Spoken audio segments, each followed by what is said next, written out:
Guys, is the chairman of the House Judiciary Committee, Mr. Jordan from Ohio. Thank you. Professor Gerhardt, it wasn't just a speech. He leveraged $1 billion of American tax money, and he did so at a time when our government was supportive of the prosecutor. Here's what our government said. The Assistant Secretary of State, we have been impressed with the ambitious reform and anti-corruption agenda of your government, written to the Prosecutor General, who Joe Biden leverages our money to get fired. The United States fully supports your efforts to fight corruption, she further wrote. The Interagency Policy Committee said this on October 1st, 2015. The IPC recommends moving forward with a third loan guarantee to Ukraine in the near term. And even after Joe Biden gives the speech on December 9th, the European Commission said, their report said the anti-corruption benchmark is deemed to have been achieved for Ukraine. But the most telling evidence is what his business partner said. Devin Archer, when we deposed him under oath just 2 months ago, said this. Here's the question. The request was help from the United States government to deal with the pressure they were under from their prosecutor. You know what Mr. Archer's response was? That's correct. Next question. What did Hunter Biden do after he was given that request? He called his dad. That's what we're investigating. That's one of the three things Professor Turley talked about, the influence peddling scheme. I want to go to those three things, Professor Turley. False statements, influence peddling scheme, and Joe Biden might have benefited. Let's do the third one first. Is a benefit to your family, can a benefit to your family be a benefit to you? It is. There's been repeated statements that you need to show that President Biden accepted direct money in order for this to constitute a benefit, even under criminal cases that deal with bribery, extortion, the Hobbs Act. The courts actually have rejected that. They've said that money going to family members is in fact a benefit. And I don't really see any legal basis for that. Obviously, the strongest case is if you have a direct payment. But this idea that you can have millions going to a politician's family and that's not a benefit, I think is pretty fallacious. Yeah, how about the false claims thing? In your written testimony, you said to the extent that the president has used the White House, I think this is a little broader. To the extent the president used the White House staff to maintain false claims or resist disclosures, it can fit into the type of Nixonian abuse of power model. We know all kinds of false statements have been made by the White House. Joe Biden's made them. He said it was a lousy question when they asked him, have you ever been involved, talked to any one of your son's business partners? We know that was false. Ron Klain said, the president's confident his son didn't break the law. Press Secretary Jen Psaki said, never spoke to his son about his overseas business dealings. What do you think about all those false statements from the White House in this abuse of power issue? Well, the involvement of White House staff and executive branch staff has been really one of the tripwires that we saw in Nixon, to some extent even in Clinton. The degree to which you enlist support for a false narrative or to obstruct Congress can go into things like abuse of power. One of the things that I suggested is that if you look at past impeachment inquiries, and once again, this is an inquiry to find evidence, you're not voting on articles of impeachment, those allegations tend to develop last, and you look at what you have found. Yeah. How about the Attorney General? I'm concerned about statements he made. March 1st, 2023, in front of the Senate, he was asked a question about Mr. Weiss's investigation. He said this in response to Senator Grassley. Mr. Weiss has full authority to bring cases in other jurisdictions if he feels it's necessary. Last week, the Attorney General told us that Weiss had the authority because I promised him he would have the authority if he asked it. That seems to me to be something different. It's what he said to the Senate, he's got full authority, no problem. Last week he told the House Judiciary Committee he had authority because I promised if he come talk to me, I would give him the authority that I already told the Senate he had. Do you see a concern there with false statements coming from the Biden Justice Department? Well, there is a concern. You don't have to prejudge the evidence to say that obviously this is part of the inquiry. And what I don't understand is the opposition to the inquiry itself. It seems to me the test is, would the alleged conduct, if proven, establish impeachable offenses? And is there a credible basis for those allegations? I think the answer is clearly yes, that there is a basis to look at the president's conduct without prejudging whether that qualifies at the beginning of that inquiry as an article of impeachment. And let's be clear, you don't need a full vote of the House to proceed in an impeachment inquiry phase of our constitutional duty to do oversight. In fact, the Democrats did it. 4 years ago, I was in an impeachment deposition run by Adam Schiff in the bunker in the basement of the Capitol, and I went to the floor. So I'm in an impeachment deposition, and I went to the floor to vote on opening an impeachment inquiry. They did the same darn thing because you have that authority as a Congress when the Speaker of the House makes that designation. The Speaker, Nancy Pelosi, did in fact initiate the impeachment. In some cases, then you have a later vote. I've said in my testimony, I consider that the best practice to have a vote of the House. But the court that was referenced earlier looked at this and said that the Constitution does not require resolution. Actually said if you look at all the impeachments, often there wasn't a resolution. That doesn't mean it's not a good practice, but the Constitution itself does not require such a resolution. Chair now Order, recognizes Mr. Chairman. Mr. Donalds from Point of Florida order, for Mr. 5 Chairman. minutes. Point of order. Down here. Mr. Chairman. Chair recognizes Mr. Donalds for a point 5 of minutes. order, You'll Mr. have Chairman. 5 minutes. It's You'll not have my all 5 the minutes. time A in point the of world. order No, you're is out of not order. 5 You're minutes. out of order, Mr. Goldman. I have a when point you're of order. when your time is, I you will asked be to recognized. introduce Chair something by recognizes unanimous Mr. Donalds consent. for 5 minutes. Is it being introduced? Chair recognizes Mr. Donalds for 5 minutes. Byron, it's your Chairman, time. the rules require you Thank to you, recognize Mr. Chairman. me. No. Yes, for a point of order, they absolutely do. Chair And you have to recognizes rule Mr. on Donalds. the motion. And is You've Mr. already Donald's made time 2 ticking points too? of order. No, Chair Mr. Donald's recognizes time Mr. is not going Donalds. to take. Actually, Mr. Chairman, I request its clock be set back to 5 minutes. Set so we the can. clock back to 5 minutes. Mr. Chairman, can I just make a parliamentary inquiry then? Are we not to make points of order on either side during You the keep questioning? speaking about no evidence. Why don't you all just listen and I'm learn? trying to introduce evidence. You've already introduced. You've already had your Is it in? share of evidence. Are you Now, admitting Mr. Donalds, 5 minutes. Thank you, Mr. Chairman. Mr. Dubinsky, I want to come to you quickly. A lot of talk about evidence. On the screens in the room, we have an organizational chart from the IRS investigative team that was looking into the business practices of Hunter Biden and his associates. This org chart is from 2014. Now, Mr. Dubinsky, when my former life, I was in community banking, and I'm comfortable with looking at organizational charts. When I first saw this chart, the first thing I thought about was a real estate holding company or a developer, and this is not to demean developers in the great east state of America, but developers typically have multiple companies that float with various business interests and business lines. But the funny thing is that in the business dealings of Hunter Biden, there is no real estate, none at all. So, Mr. Dubinsky, in your professional experience, looking at this organizational chart of business structure, what do you see here? I see a very complicated structure of entities that are interrelated and would give me concern. If I were an investigator, I would want to know what's going on in these entities, who's behind them, how's the money moving between them, and what is the substance of the transactions? What's really going on here? Mr. Dubinsky, do you think it's in the interest of this committee that is now in an inquiry phase to actually find out all of the flow of money between these entities and what the purpose was? Absolutely. Next slide, please. For my colleagues on the other side, we're going to start talking evidence now. This is now a slide of the organizational chart of the Hunter Biden business companies and with associates from 2018, from the same IRS investigators who broke down the business structure in 2014. Does this slide cause you the same concern, Mr. Dubinsky? Yes, it does. Okay, now let's talk about some more. Actually, one point I want to make on this. Ladies and gentlemen, and I know it's kind of small, so I will submit all this for the record. I would love my colleagues on the other side to see this.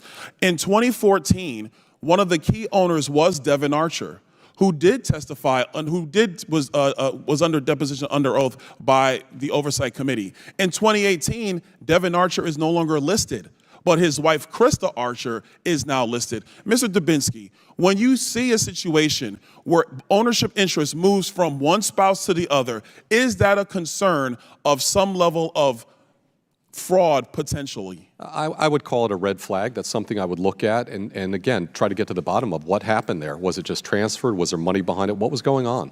Okay, thank you. Next slide. Now, this is to a text message. This is a text message between, it's going to Naomi Biden. That's what this one is. Hold on, wait, let me get my stuff back. There we go. Sorry. This is the WhatsApp text message between Jim Biden and Hunter Biden. In this text message, it clearly says, anyway, we can talk later, but you've been drawn into something purely for the purpose of protecting Dad. This is between Hunter Biden and Jim Biden.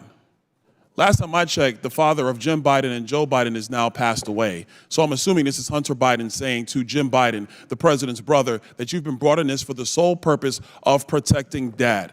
Miss O'Connor, do you think that this text message would lead this committee to get further information about the business dealings of Hunter Biden and how that actually links to Jim Biden, the president's brother, and why they are so concerned with protecting Dad, AKA Joe Biden, AKA the President of the United States? Yes. Thank you. Next slide, please. This is a text message between Hunter Biden and Naomi Biden. And this one is a famous one. Everybody knows this one. This is a famous one that says, I hope you all do what I did and pay for everything for this entire family for 30 years. It's really hard. But don't worry, unlike Pop, I won't make you give me half your salary. Mr. Dubinsky, if you saw a text message like this in a potential money laundering operation or a potential pay-for-play operation, would you be looking for information related to money going from son to father? Absolutely, without a doubt. Thank you. Next slide. Oh, this is a fun one. Ladies and gentlemen, this one is from 2018. This is about 4 months before Joe Biden launched his campaign for president of the United States, December 2018. The highlight is, this is a text message between Jim Biden and Hunter Biden. Hunter Biden was in a bad way, by the way. He was really strung out. He lost a bunch of money. He needed help. Jim Biden says, this can work. You need a safe harbor. I can work with your father alone. It'll probably take several months and everybody can read the text. Ms. O'Connor, Mr. Dubinsky, if you saw a text message like this between the president's brother and the president's son, wouldn't you be concerned about them trying to give plausible deniability for the president of the United States to not have any knowledge of said business dealings? It's worth Gentleman's time's expired, but please answer the question. investigating. Mr. Dubinsky? I would agree. I would investigate this. I yield back. Thank you, Mr. Chairman. And now the chair recognizes Ms. Mace from South Carolina for 5 minutes. Thank you, Mr. Chairman. In 2019, Representative Raskin didn't think a House vote was needed for an actual impeachment inquiry. And to quote Representative Raskin, he said in 2019, there's no formal constitutional or statutory or even the House rule for how an impeachment inquiry is to begin. And so it means different things to different people. I don't want to hear another word from the left or anyone across the other side of the aisle about impeachment inquiry. This is complete and total hypocrisy this morning. Today, we're going to bring the facts. Today, we are going to bring the evidence. In 2017, the Joe Biden family teamed up with Chinese company CEFC to make millions off of granting access to Joe Biden. Hunter even arranged for Joe Biden to share office space with the CCP-aligned company CEFC. My Democrat colleagues say none of this is relevant because Joe Biden wasn't vice president while his family did these shady deals. Turns out that's complete and total bullshit. It's a lie. Hunter Biden referred to access to his father as the keys to his family's only asset. Those words are going to come back and haunt Hunter Biden and his family forever. Yesterday, the Ways and Means Committee released an FBI memo on the interview they had with Tony Bobulinski, a former Biden partner in crime. I'll read a bit of that right now. The work conducted by CEFC, Gilliar, Walker, Hunter Biden, James Biden, and Yee over the preceding 2 years was discussed in detail. In particular, CEFC was closing significant investment deals in Poland, Kazakhstan, Romania, Oman, and the Middle East during this period of time. Period of time is in reference to the years 2015 and 2016, when guess what? Joe Biden was vice president. As an aside, Rob Walker, in previous testimony, also confirmed that Joe Biden attended a meeting with the head of CEFC. So now we know CEFC was working with the Biden family while Joe Biden was vice president. And I'll continue reading from Tony Bobulinski's report, which says, and I quote Bobulinski, Hunter Biden and James Biden did not receive compensation because Joe Biden was still vice president during this time period. There is a concern it would be improper for payments to be made to Hunter Biden and James Biden by CEFC due to its close affiliation with the Chinese government. Hunter Biden and James Biden both wanted to be compensated for the assistance they had provided to CEFC's ventures. In particular, they believe CEFC owed them money for the benefits that accrued to CEFC through its use of the Biden family name to advance their business dealings. The Bidens, coincidentally, were paid over $1 million by CCP-affiliated Chinese company CEFC shortly after Joe Biden left office as vice president. Now we know why, because it was back pay. I'm going to show another image. This is a text message between Hunter Biden and Gong Wendong, an agent of CEFC. Hunter says, "My uncle will be here with his brother," in all caps, "who would like to say hello to the chairman." He goes on, "Jim's brother, if he's coming, wants to say hello." His uncle's brother. I wonder who that could be. I can't quite figure it out. Hunter puts brother in all caps, and it doesn't take a genius to figure this out, but since I'm not always dealing with geniuses, and Washington, D.C. has been illustrated today, I'll spell it out. The brother of Hunter's uncle, Jim, is Joe Biden. Why was Hunter so secretive about his father? I'm going to tell you why. It's because Joe Biden didn't want the American people to know he and his family were getting paid millions and millions of dollars from a company closely tied to the Chinese Communist Party. CEFC knew paying Biden family members was bad, so they covered it up. Hunter knew Joe Biden hanging out with CCP businessmen would be a bad look, so he tried to pull a genius move on us with this whole "my uncle's brother" bullshit. We already know the president took bribes from Burisma. I also want to add, betraying your country is treason.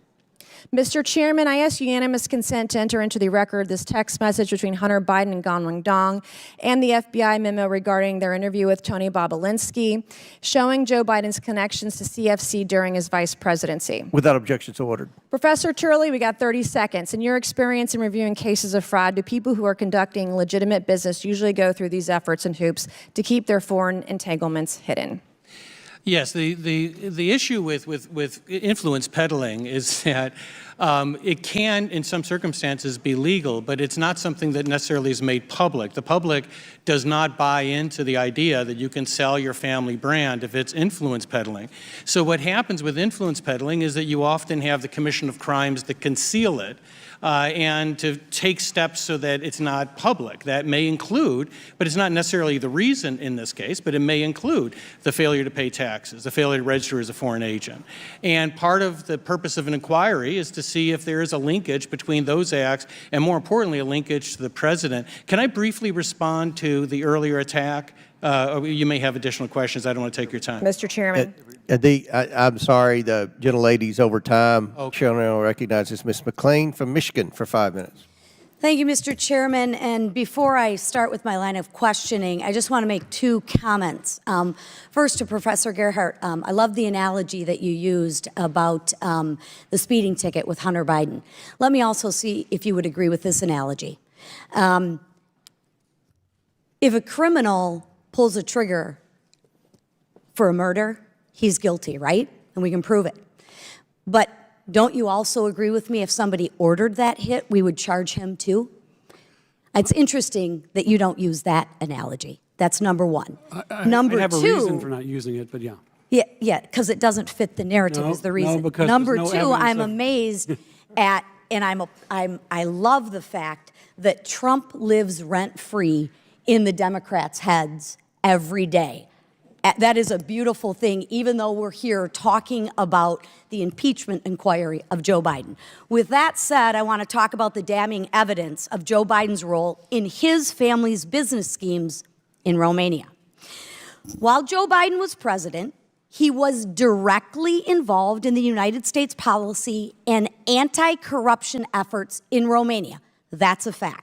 On May 21st, 2014, the then Vice President Biden delivered an anti-corruption speech in Romania, right? On September 28th, 2015, the president visited with the then Vice President Biden, the Romanian president visited with the then Vice President Biden at the White House to discuss anti-corruption efforts, right? Got a theme of corruption, anti-corruption, right?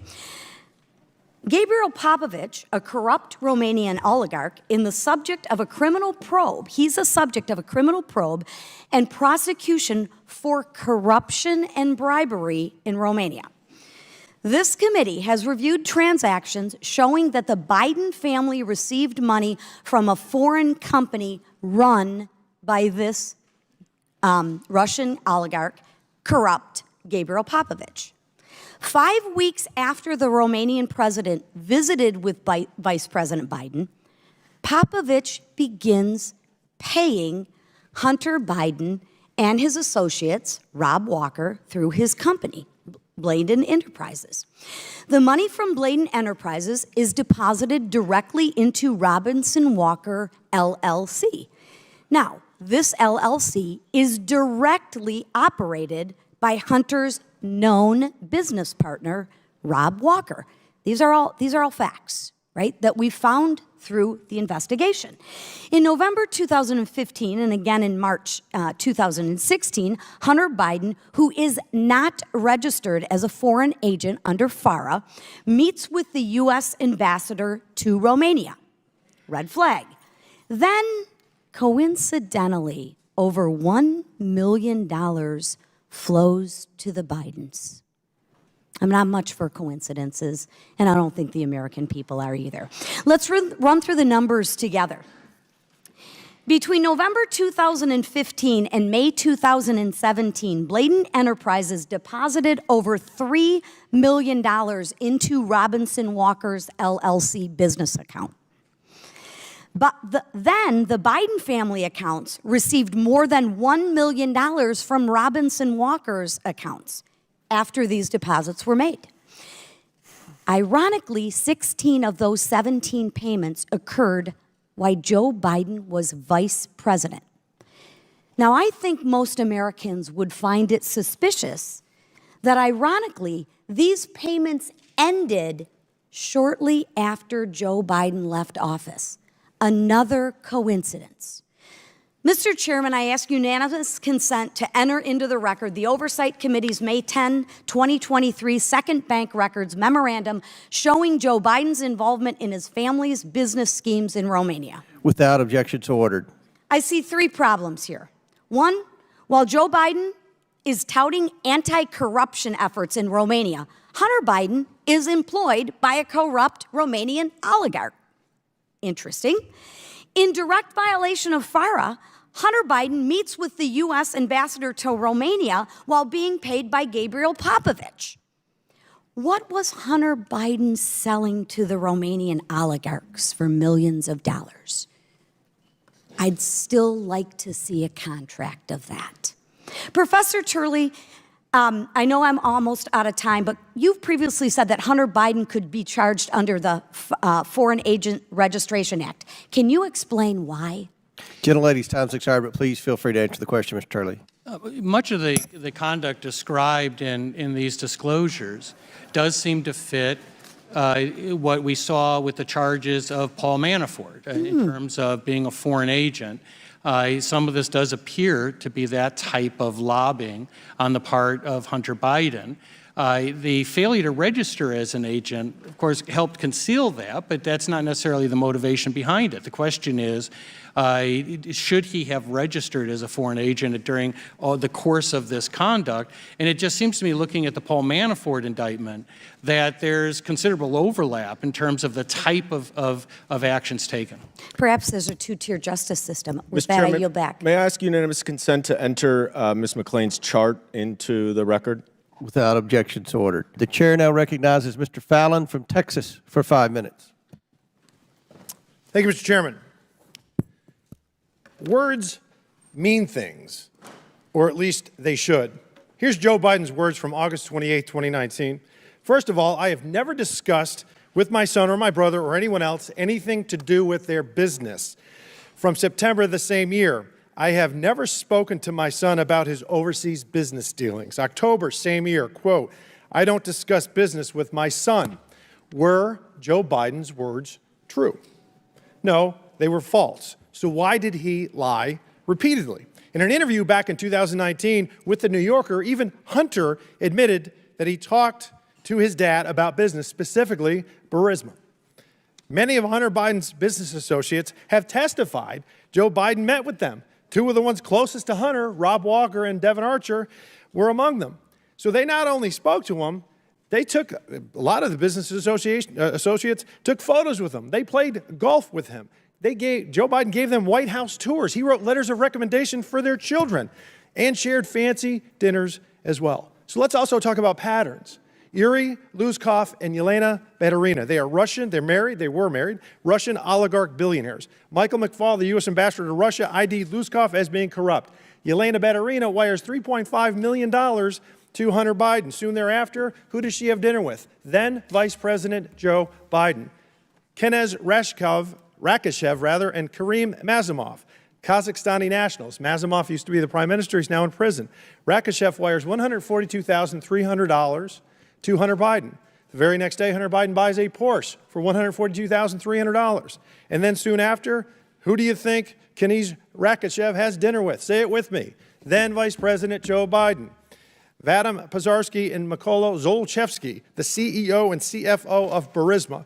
U.S. Ambassador to Ukraine, Jeffrey Pyatt, calls Zolchevsky a poster child of corruption. Those two fellas paid Hunter Biden's shell companies a total of $3.3 million. And who do you think Vadim Pozharsky had dinner with? Again, say it with me all at once. Then Vice President Joe Biden. So here's a pattern. You have crooked foreigners that deliver pallets of cash to the Bidens, and then they have dinner with Joe. And apparently Joe Biden is one hell of an expensive dinner date. And if that's not selling political access, I don't know what is. My Democratic colleagues report ad nauseum when they talk to the media that there's no direct evidence linking Joe Biden to his son's crimes. Really? This is a FD 1023, which is used by the FBI when confidential informants give them information. This 1023 is only as good as the source. It could be garbage or it could be gold.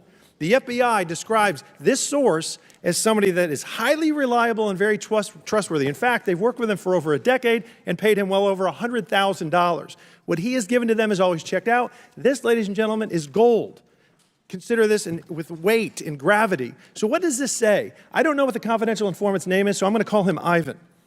Ivan is not his real name, but Ivan describes Vadim Pozharsky directly admitting to him in a confidential conversation that they hired a not-so-smart Hunter Biden to protect us, quote, through his dad from all kinds of problems. Then Ivan speaks directly to CEO Zolchevsky, and Zolchevsky confides that Hunter Biden will take care of those corruption issues through his dad. Zolchevsky is being investigated by Viktor Shokin, a Ukrainian prosecutor. Joe Biden suddenly begins to call for Shokin's removal.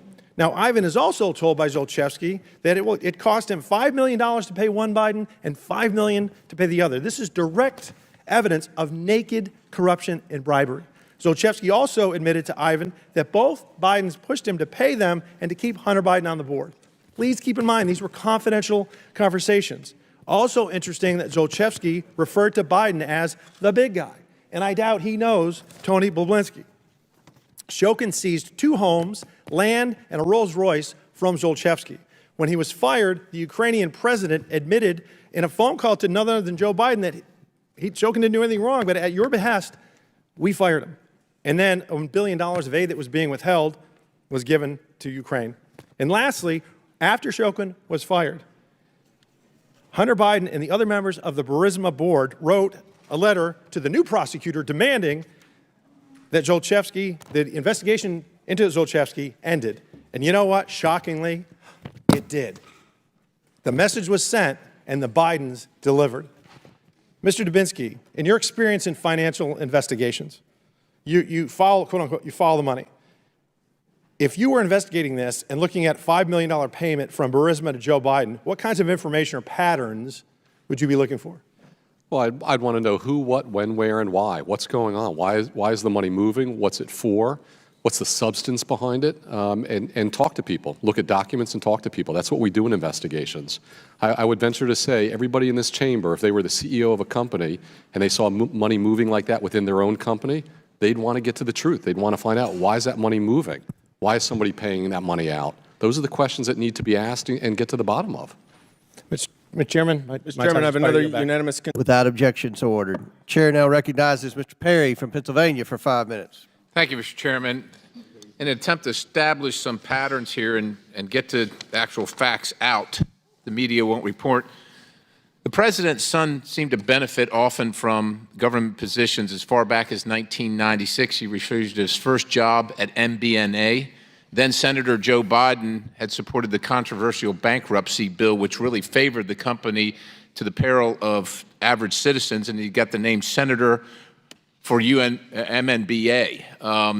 After which Hunter then, he continued to benefit from his father's public positions.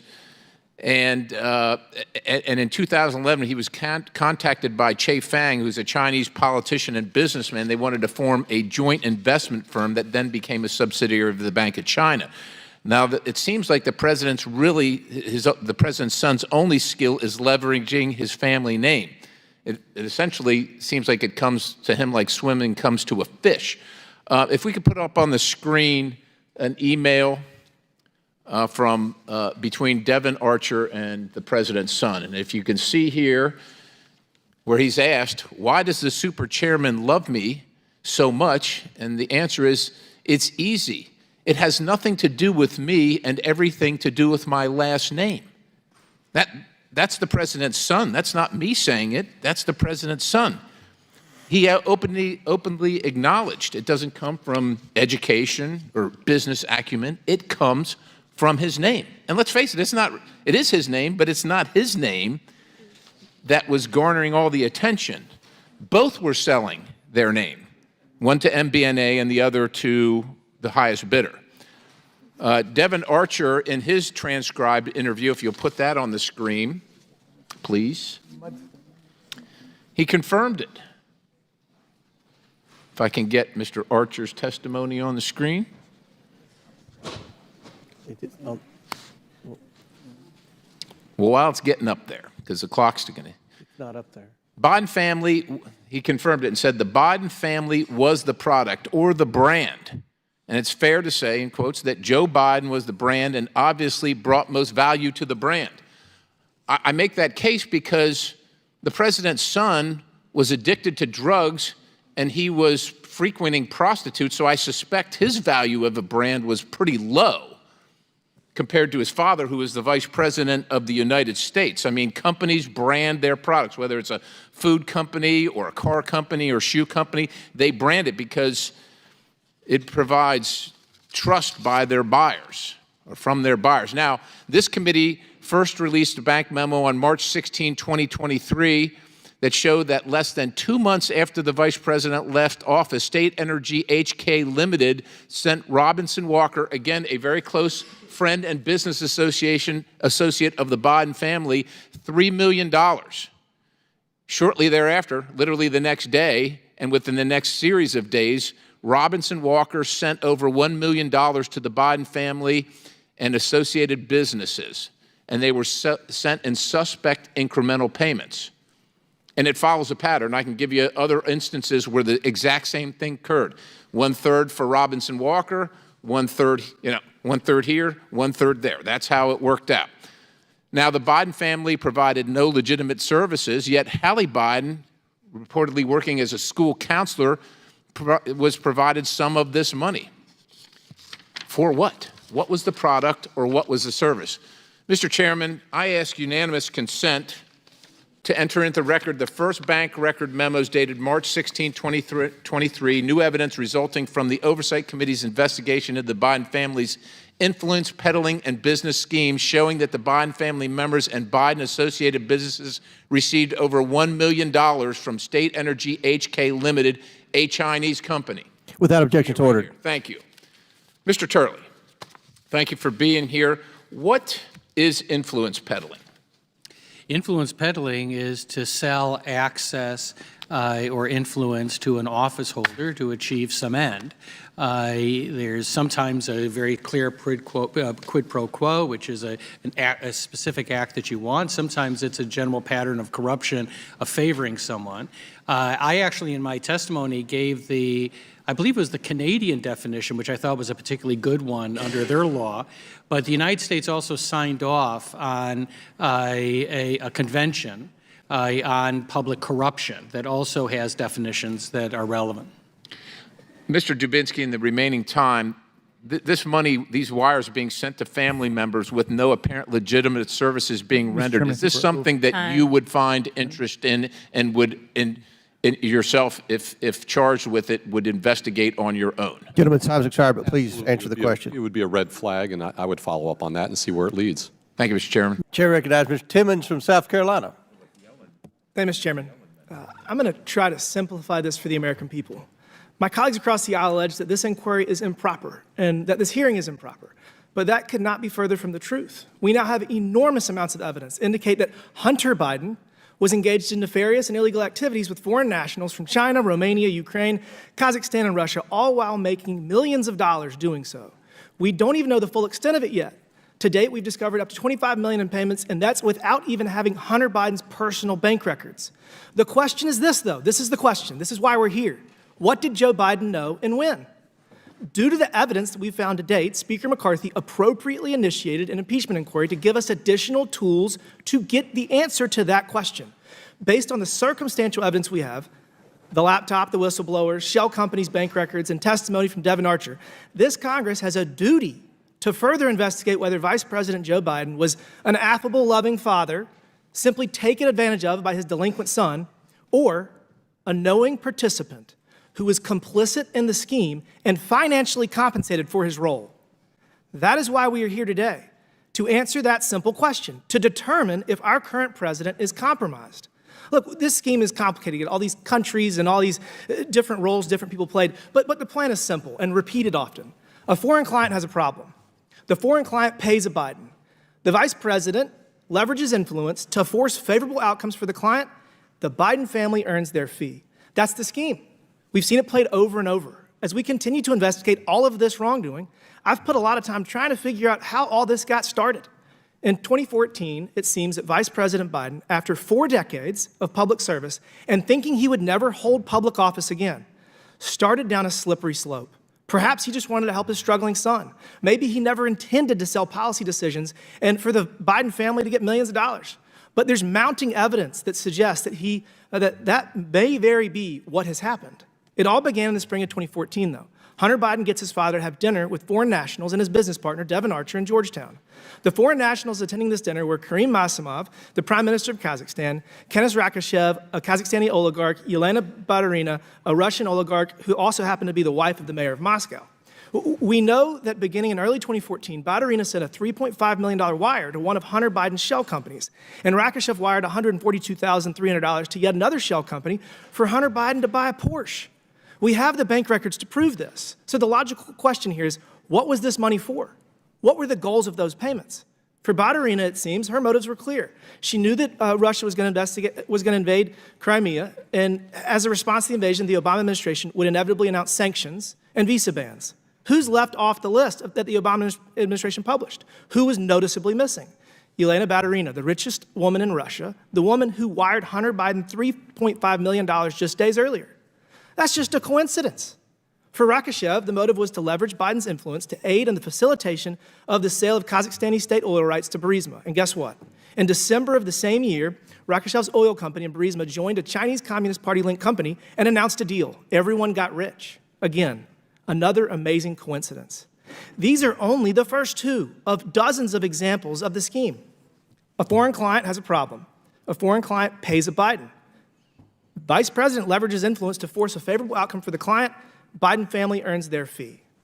Our work over the last 9 months warrants additional scrutiny of Biden family members and business associates and requires additional tools at our disposal to uncover whether Joe Biden was complicit. Again, the purpose of this investigation.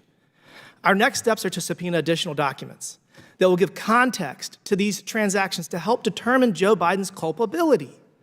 We're going to subpoena Hunter Biden's personal bank records, various business records such as invoices and contracts to clarify what these payments were for, Secret Service logs detailing movement patterns of then Vice President. The list goes on and on. And again, I just want everybody to remember, we're doing this because the Department of Justice, the FBI, and the IRS refused to do their job. And we have evidence just in the last week that they're actively concealing these possible crimes. If we discover that Joe Biden was taking half of Hunter Biden's income, like Hunter told his daughter in a text message, I hope that my Democrat colleagues will put politics aside, do the right thing, and join us in impeaching a corrupt president who sold out the American people. And with that, Mr. Chairman, I yield back. Yields back. Chair now recognizes Mr. Goldman from New York. Thank you, Mr. Chairman. This hearing is entitled The Basis for an Impeachment Inquiry. You would think that after 8 months of an investigation, we would not need to have a hearing with no witness who has any direct knowledge of the evidence to determine that there is a basis for this impeachment inquiry. And this is an impeachment inquiry. Mr. Turley and Mr. Gerhardt testified in 2019 in the official impeachment process in the Judiciary Committee. The inquiry was in the Intelligence Committee. And in the Intelligence Committee, there were 17 firsthand witnesses with direct knowledge of the allegations. And the public hearings had 12 witnesses, all with firsthand. Here we are in our first hearing. No one has any actual knowledge or evidence. There's nothing new here. So why don't we have some of the fact witnesses here? You've brought them in. They've come in already. What about Devin Archer? Now, Mr. Donalds and the chairman now want to disavow Mr. Archer's testimony that Mr. Biggs entirely relies upon, but they don't want him to come sit here. Why? Well, maybe because he testified that Joe Biden never discussed business with Hunter or other business associates, he got nothing from their businesses, and he never took any official acts related to the businesses. Or maybe the American people might hear that this $3.5 million from Batterina actually had nothing to do with Hunter Biden, which is what Devin Archer testified. Or what about Eric Schwerin, Hunter Biden's partner and accountant? He also performed a number of administrative and bookkeeping tasks for then Vice President Biden and Hunter Biden. He saw President Biden's bank accounts, and he told the committee that he was not aware of any involvement by President Biden in the financial conduct of his relatives' businesses, much less any transactions into or out of then Vice President's bank account related to business conducted by any family member. And the list goes on. We've already talked about Lev Parnas and Rudy Giuliani. The reason is you bring in the fact witnesses and your case goes down the drain. So let's talk about what your allegations are. $15 million to 9 Biden family members from 2014 to 2019. Mr. Dubinsky, was Joe Biden president of the United States from 2014 to 2019? No, he was not. And in fact, from 2017 to 2021, he was a private citizen, right? That's my understanding, correct. Mr. Gerhardt, am I correct that the framers made very clear that conduct as private citizens are best left for the legal system, not the impeachment process? Is that right? Yes, sir. Now, even yesterday, in releasing 700 pages of documents, Chairman Smith admitted that he's not an expert in the timeline, which seems to encapsulate this investigation to a T. Because here we are seeing texts and emails from 2017. We're seeing Department of Justice emails from 2020 when it was the Donald Trump Justice Department. And all we hear all day long, Biden family, Biden family, Biden family. And every time you hear that, you know that it doesn't include Joe Biden. If there were 9 Biden family members who got money from these business transactions, isn't it striking that Joe Biden was not one of them? Pretty remarkable. And what we hear is this is an exceedingly complex chain of transactions. That's what the House Republicans said. Pattern of incredible financial complexity. Ms. McClain showed a chart. It had an investor. It had an investment company that invested money, that received money, and then it went to the investors. Mr. Dubinsky, that's not very complicated, is it? Well, that's not really the question. The question is, what was going on there? Was there an investment? I'm just asking about the structure. Well, that's because structure. what we have here, and we hear so much about services and all of this, services are legitimate or product. It's an investment company. It's a private equity company that invests capital in other corporations and companies. That is standard practice. Well, that's an assumption. Mr. Turley, you said in 2019 that impeachment requires a clear criminal act. Is that right? No, in fact, in the Trump impeachment, I said repeatedly, you can impeach someone for non-criminal conduct. What I said then, I'm saying now, which is I strongly encourage you to look at criminal Yeah, acts. all right. Well, that testimony is there. But But can I- let's can I- just, no, you can't because I have 10 seconds left. You have said that lying as a president is not impeachable. You have said that there's an influence peddling campaign, but you will acknowledge, will you not, that in order to have a criminal act of public corruption or bribery, there must be under McDonnell an official act in connection to some sort of personal benefit. Isn't that right? Gentleman's time's expired, but Mr. Turley, please answer the question. Yeah, I can just point you to my testimony. I talk about quid Just pro answer the quo. question. Yeah, because it's a little more complex. No, it's not. An official act for a personal benefit. All right. Gentleman's time's expired. Chair now recognizes Ms. Green from Georgia. Thank you, Mr. Chairman. On July 25th, 2023, Chairman Comer and I sent the Department of Justice a letter requesting information related to victims of Hunter Biden, specifically women he sexually exploited and then claimed as deductions on his taxes through his law firm. But he never paid those taxes. Not surprisingly, the Department of Justice did not respond. After the DOJ's sweetheart Hunter Biden deal fell apart, by the way, led by the special counsel David Weiss, on September 8th, 2023, Chairman Comer and I again sent a letter to the same DOJ officials asking about victims' rights issues related to Hunter Biden's sexual exploitations. DOJ once again failed to respond. Well, yesterday I found out why they don't want to talk with us. In a new email just released, by the way, from October 2020, could you please display the email? The Delaware U.S. Attorney's Office, DOJ, Tax, FBI, and IRS described evidence they have related to Mann Act violations. By the way, the subject of the email says Mann Act. First, the title, Mann Act. Then it's clear there are charges on the table while the Department of Justice is in hiding from meeting with me. The Department of Justice and IRS email and David Weiss's Delaware U.S. Attorney's Office, the email states there are communications with trafficker number 1 and trafficker number 2, and that Hunter Biden had escorts who traveled across state lines. These women are victims, and the Department of Justice is refusing to protect their rights. Not only that, David Weiss, the now special counsel in charge of supposedly investigating Hunter Biden, has been clearly covering up Hunter Biden's crimes since before the 2020 election, which is undoubtedly election interference. David Weiss is complicit and must be removed from the special counsel.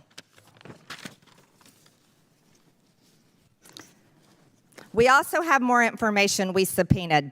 Let me give you an even better example based on an interview with one of Hunter Biden's victims with law enforcement. It says here that the victim, Hunter Biden's victim, stated that Biden told her that his father was the vice president and asked to Google search his name.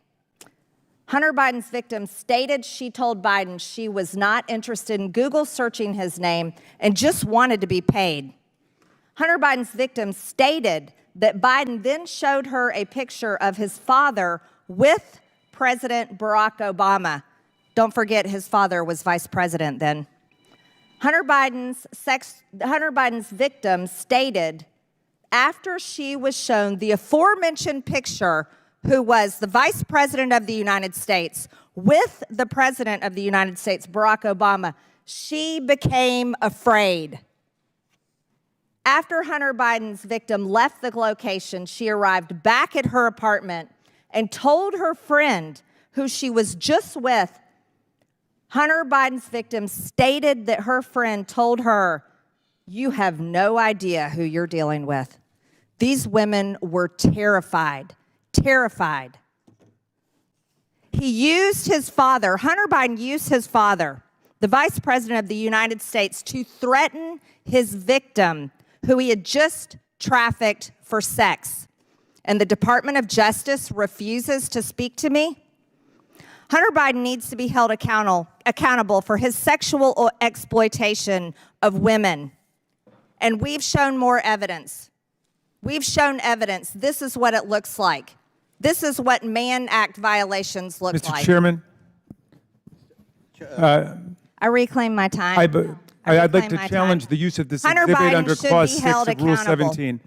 It is sad that my Democrat colleagues Point of order. pretend to care about women's rights while allowing Hunter Biden to exploit women.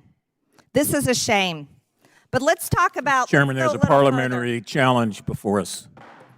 The point of Mr. order. Chairman, point of order. Who's the point? And we'll stop the clock for you, Ms. Green. Mr. Chairman, our colleague from Georgia has introduced before pornographic exhibits and displayed things that are really not suitable for children who might be watching.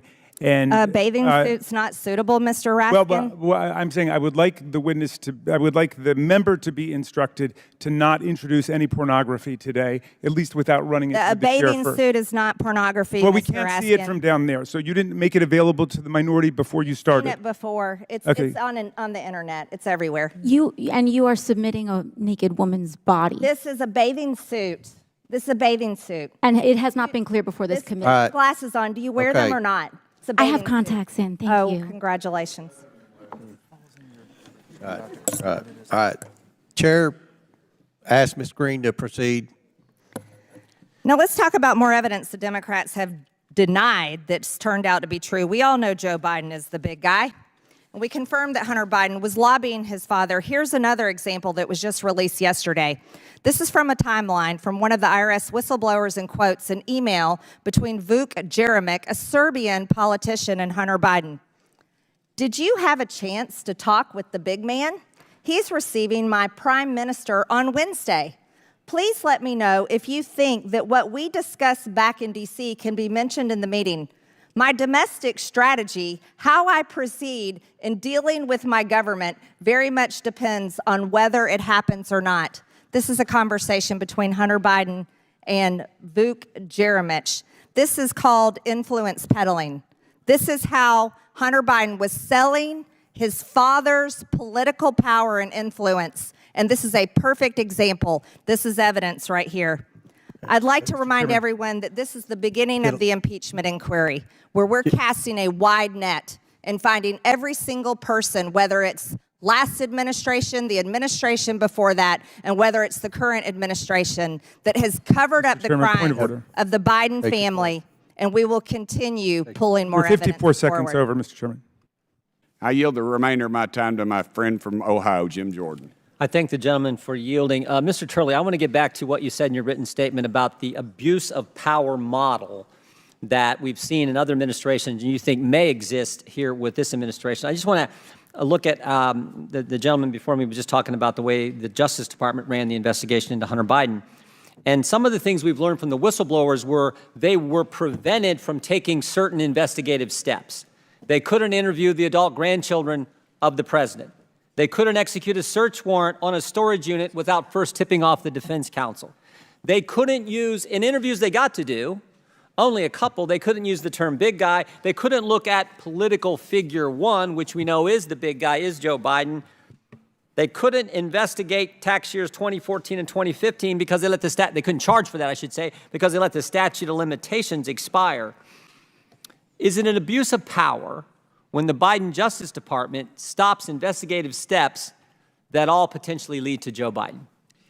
It certainly can be if there's a linkage to the president. If you look back, I think Article 2 of the Nixon impeachment was an abuse of power provision that dealt with that type of nexus.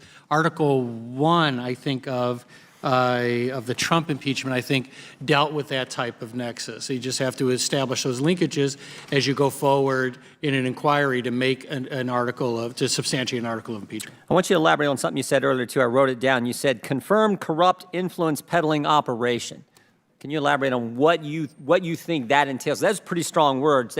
You said the Biden influence peddling scheme was confirmed corrupt influence peddling operation. I think that it's now in my view at least, largely unassailable. Even people that have long been critical of some of the investigations have acknowledged recently, particularly after the Archer interview, that this was an influence peddling effort. Whether it was an illusion or not is part of the task for the inquiry. But it seems to me abundantly clear from these emails and statements and now sworn testimony that Hunter Biden and his associates were selling access to Joe Biden. And the question is whether any of that effort resulted in decisions and changes being made by Joe Biden, and also the degree to which he knew of it, directed it, encouraged it. That's all the subject of an inquiry that has to be determined. It can be disproven or proven, but that's what lays ahead of you. Yep. I yield back to the gentleman. Appreciate the gentleman for yielding. Gentleman yields back. One thing I didn't hear from my friends across the aisle in their never-ending defense of the Bidens is what exactly the Biden family did to receive the $20 million. Not one thing.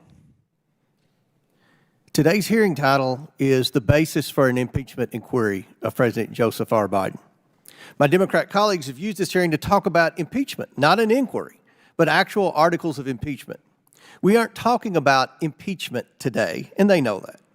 Unlike Democrats' investigations, this committee, under my leadership, does not launch investigations based on predetermined conclusions. We have entered an impeachment inquiry because, as our witnesses have testified, the evidence justifies that. This is how an investigation is supposed to work. I know that some are confused about congressional investigations because Democrat investigations in the past have been about saying a conclusion first and cherry-picking evidence to fit that narrative. The bottom line is that the committee has shown the Bidens alone have brought in over $15 million in their foreign influence peddling, over $24 million if you account for their associates' earnings from the schemes. We have established in the first phase of this investigation where this money has come from: Ukraine, Romania, Russia, Kazakhstan, China. It didn't come from selling anything legitimate. It largely went unreported to the IRS. It was funneled through shell companies and third parties to hide the Biden's fingerprints.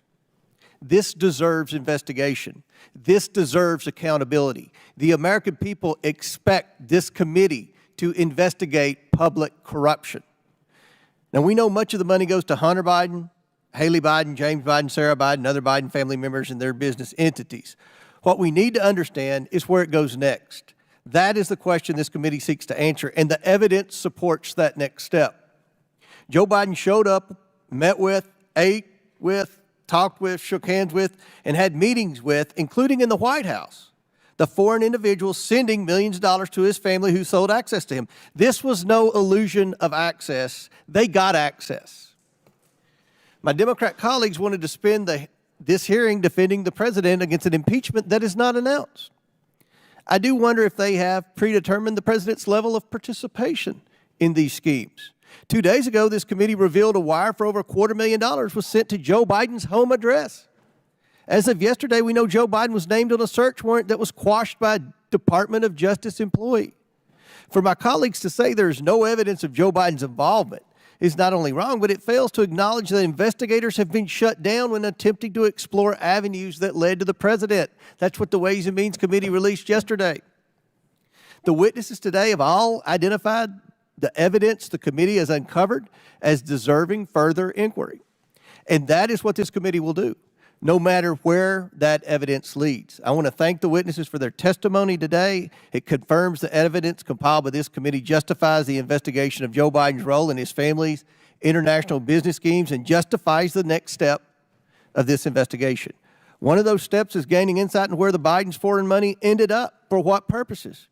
Therefore, today, I will subpoena the bank records of Hunter Biden, James Biden, and their affiliated companies.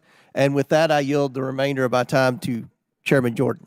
I thank the gentleman for yielding. In his deposition, Hunter Biden's business partner was asked this fundamental question.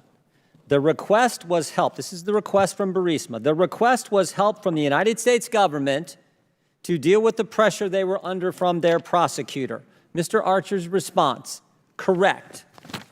Later question, a few minutes later, what did Hunter Biden do after he was given this request?